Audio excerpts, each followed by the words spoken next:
Hello everyone, welcome to Lasha cooking channel.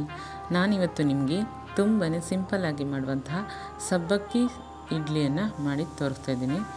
ಇದಕ್ಕೆ ಸಬ್ಬಕ್ಕಿ ಅಥವಾ ಸಾಬುದಾನ ಅಂತಲೂ ಕೂಡ ಕರೀತಾರೆ. ಸಖತ್ ಸಾಫ್ಟ್ ಆದಂಥ ಹಾಗೆ ಸಖತ್ ಟೇಸ್ಟಿ ಆದಂತಹ ಒಂದು ಬ್ರೇಕ್ಫಾಸ್ಟ್ ರೆಸಿಪಿ ಇದು. ಹಾಗೆ ನೀವು ನನ್ನ ಚಾನಲನ್ನು ಇನ್ನೂ ಸಬ್ಸ್ಕ್ರೈಬ್ ಮಾಡ್ಕೊಂಡಿಲ್ಲ ಅಂತಂದರೆ ಪ್ಲೀಸ್ ಸಬ್ಸ್ಕ್ರೈಬ್ ಮಾಡ್ಕೊಳ್ಳೋದನ್ನು ಕೂಡ ಮರಿಬೇಡಿ. ಹಾಗೆ ನಿಮ್ಮ ಫ್ರೆಂಡ್ಸ್ ಆ್ಯಂಡ್ ಫ್ಯಾಮಿಲಿಗೂ ಕೂಡ ಶೇರ್ ಮಾಡೋದನ್ನು ಮರಿಬೇಡಿ. ಬನ್ನಿ ಇದನ್ನು ಹೇಗೆ ಮಾಡೋದಂತ ತೋರಿಸ್ಕೊಡ್ತಾ ಇದ್ದೀನಿ. ನಾನಿಲ್ಲಿ ಮೊದಲಿಗೆ 1 ಗ್ಲಾಸಷ್ಟು ಸಾಬುದಾನವನ್ನು ಅಥವಾ ಸಬ್ಬಕ್ಕಿಯನ್ನು ನೆನೆ ಹಾಕಿದ್ದೀನಿ. ಸುಮಾರು 4ರಿಂದ 5 ತಾಸು ಇದನ್ನು ನೆನೆ ಹಾಕಿ ಇಟ್ಕೊಂಡಿದ್ದೆ. ನೆಕ್ಸ್ಟ್ ಒಂದು ಮಿಕ್ಸಿ ಜಾರನ್ನು ತಗೊಂಡು ಅದಕ್ಕೆ ನಾನು ಸೋನಾ ಮಸೂರಿಯ 1 ಗ್ಲಾಸ್ ಅಕ್ಕಿಯನ್ನು ನಾನು ಮಿಕ್ಸಿ ಜಾರಿಗೆ ಹಾಕಿ ಈ ರೀತಿ ತರಿಯಾಗಿ ಅದನ್ನು ರುಬ್ಕೊಳ್ತೇನೆ. ನಿಮ್ಮ ಹತ್ರ ಅಕ್ಕಿ ಕಡಿ ಇದ್ದರೆ ಅದನ್ನು ಕೂಡ ಈ ರೀತಿಯಾಗಿ ಸೇರಿಸಿ ಮಾಡ್ಬೋದು. ನೆಕ್ಸ್ಟ್ ನಾನು ಇದನ್ನು ಒಂದು ಬೌಲಿಗೆ ಹಾಕಿ ಅದನ್ನು ಚೆನ್ನಾಗಿ 3ರಿಂದ 4 ಬಾರಿ ವಾಶ್ ಮಾಡ್ಕೊಳ್ತೀನಿ. ನೋಡಿ, ಈ ರೀತಿಯಾಗಿ 3ರಿಂದ 4 ಬಾರಿ ನೀರನ್ನು ಹಾಕಿ ಚೆನ್ನಾಗಿ ಉಜ್ಜಿ ತೊಳ್ಕೊಳ್ಬೇಕು. ನೋಡಿ, ಈಗ ಕ್ಲೀನ್ ಮಾಡಿ ವಾಶ್ ಮಾಡಿದ್ದೀನಿ. ನೋಡಿ, ಇದು ಒಂದು ರೀತಿ ಅಕ್ಕಿ ಕಡಿಯಾಗಿ ತರಿಯಾಗಿ ಬಂದಿದೆ. ನೆಕ್ಸ್ಟ್ ನಾನಿಲ್ಲಿ ಒಂದು ಮಿಕ್ಸಿ ಜಾರನ್ನು ತಗೊಂಡು ನೆನೆಸಿರುವಂಥ ಸಬ್ಬಕ್ಕಿಯನ್ನು ಕೂಡ ಅದಕ್ಕೆ ನಾನು ಸೇರಿಸ್ಕೊಳ್ತಿದ್ದೇನೆ. ಈ ರೀತಿ ಸೇರಿಸಿದ ನಂತರ ಇದಕ್ಕೆ 1/4 ಕಪ್ಪಷ್ಟು ನೀರನ್ನು ಸೇರಿಸಿ ನುಣ್ಣಗೆ ರುಬ್ಕೊಳ್ಬೇಕು. ನೆಕ್ಸ್ಟ್ ನಾನಿಲ್ಲಿ ಒಂದು ಕುಕ್ಕರ್ ಪಾತ್ರೆಯನ್ನು ತಗೊಂಡು ಅದಕ್ಕೆ ತೊಳೆದಿಟ್ಕೊಂಡಿರುವಂಥ ಅಕ್ಕಿ ಕಡಿಯನ್ನು ಕೂಡ ಸೇರಿಸ್ಕೊಂಡಿದ್ದೀನಿ. ನೆಕ್ಸ್ಟ್ ಅದರ ಜೊತೆಗೆ ರುಬ್ಕೊಂಡಿರುವಂಥ ಸಬ್ಬಕ್ಕಿಯನ್ನು ಕೂಡ ಇದಕ್ಕೆ ಸೇರಿಸ್ಕೊಂಡು ಮಿಕ್ಸ್ ಮಾಡ್ಕೊಳ್ತೇನೆ. ನೋಡಿ, ಈ ರೀತಿಯಾಗಿ ಚೆನ್ನಾಗಿ ಅದನ್ನು ಮಿಕ್ಸ್ ಮಾಡಿ ಕುಕ್ಕರ್ ಮುಚ್ಚಳವನ್ನು ಮುಚ್ಚಿ ನಾನು ಒಂದು ರಾತ್ರಿ ಅದನ್ನು ಹಾಗೆ ಬಿಡ್ತೀನಿ. ಬೆಳಗ್ಗೆ ಬ್ರೇಕ್ಫಾಸ್ಟಿಗೆ ಇದನ್ನು ಮಾಡ್ಕೊಳ್ತಿದ್ದೀನಿ.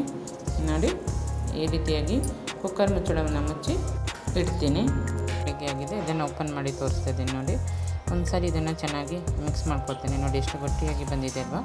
ಇದಕ್ಕೆ ನಾನು 1/4 ಕಪ್ಪಷ್ಟು ನೀರನ್ನು ಸೇರಿಸಿ ಇದನ್ನು ಹಿಟ್ಟನ್ನು ರೆಡಿ ಮಾಡ್ಕೊಳ್ತೀನಿ. ನೋಡಿ, ಈಗ ತೆಳುವಾಗಿ ಇಡ್ಲಿ ಕನ್ಸಿಸ್ಟೆನ್ಸಿಯಲ್ಲಿ ಬಂದಿದೆ ಇದು. ಈಗ ನಾನು ಇದಕ್ಕೆ ರುಚಿಗೆ ತಕ್ಕಷ್ಟು ಉಪ್ಪು ಹಾಗೆ 1/4 ಟೀ ಸ್ಪೂನಷ್ಟು ಜೀರಿಗೆ ಇವೆರಡನ್ನು ಹಾಕಿ ಚೆನ್ನಾಗಿ ಮಿಕ್ಸ್ ಮಾಡ್ಕೊಳ್ತೇನೆ. ನೆಕ್ಸ್ಟ್ ಇದಕ್ಕೆ ನಾನು ಕಟ್ ಮಾಡಿರುವಂಥ ಒಂದು ಹಸಿಮೆಣಸನ್ನು ಕೂಡ ಸೇರಿಸ್ಕೊಳ್ತೀನಿ. ನೆಕ್ಸ್ಟ್ ಅದ್ರ ಜೊತೆಗೆ ಚಿಕ್ಕದಾಗಿ ಕಟ್ ಮಾಡಿರುವಂಥ ಶುಂಠಿಯನ್ನು ಕೂಡ 1/4 ಇಂಚಷ್ಟು ಸೇರಿಸ್ಕೊಂಡಿದ್ದೀನಿ. ಹಾಗೆ 1-2 ಸ್ಪೂನಷ್ಟು ಕೊತ್ತಂಬರಿ ಸೊಪ್ಪನ್ನು ಕೂಡ ಸೇರಿಸ್ಕೊಂಡಿದ್ದೀನಿ. ಅದ್ರ ಜೊತೆಗೆ 1/2 ಕಪ್ಪಷ್ಟು ತೆಂಗಿನ ತುರಿಯನ್ನು ಕೂಡ ಸೇರಿಸ್ಕೊಳ್ತಿದ್ದೀನಿ. ಇದು ಆಪ್ಷನಲ್ಲು, ಬೇಕಿದ್ದರೆ ಸೇರಿಸ್ಕೊಳ್ಬೋದು, ಇಲ್ಲಾಂದರೆ ಸ್ಕಿಪ್ ಮಾಡ್ಬೋದು. ನೆಕ್ಸ್ಟ್ ನಾನಿಲ್ಲಿ ಒಂದು ಇಡ್ಲಿ ಪಾತ್ರೆಯನ್ನು ತಗೊಂಡು ಅದಕ್ಕೆ ಎಣ್ಣೆಯನ್ನು ಸವರ್ಕೊಳ್ತಾ ಇದ್ದೀನಿ. ನೋಡಿ, ಈ ರೀತಿಯಾಗಿ ಎಣ್ಣೆಯನ್ನು ಸವರ್ಬಿಟ್ಟು ಈ ಇಡ್ಲಿ ಪ್ಯಾಟರ್ನನ್ನು ಅದರಲ್ಲಿ ಸ್ವಲ್ಪನೇ ಹಾಕ್ತಾ ಈ ರೀತಿಯಾಗಿ ಸ್ಪ್ರೆಡ್ ಮಾಡ್ತಾಯಿದ್ದೀನಿ.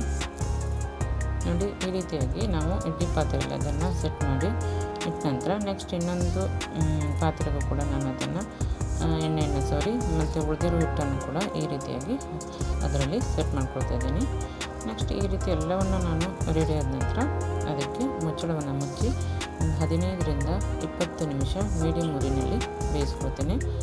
ನೆಕ್ಸ್ಟ್ ಇದು ಕುಕ್ಕಾಗಿ ತಣ್ಣಗಾಗಿದೆ. ನೋಡಿ, ಈಗ ಎಲ್ಲ ಇಡ್ಲಿಗಳು ರೆಡಿಯಾಗಿದೆ.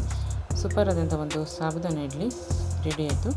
ನೀವು ಕೂಡ ಮನೆಯಲ್ಲಿ ಈ ರೆಸಿಪಿಯನ್ನು ಟ್ರೈ ಮಾಡಿ ಅಂತ ಹೇಳ್ತಾ ನಮ್ಮ ಲಾಶಾ ಕುಕಿಂಗ್ ಚಾನಲ್ಗೆ ಲೈಕ್ ಮಾಡೋದನ್ನು ಕೂಡ ಮರಿಬೇಡಿ.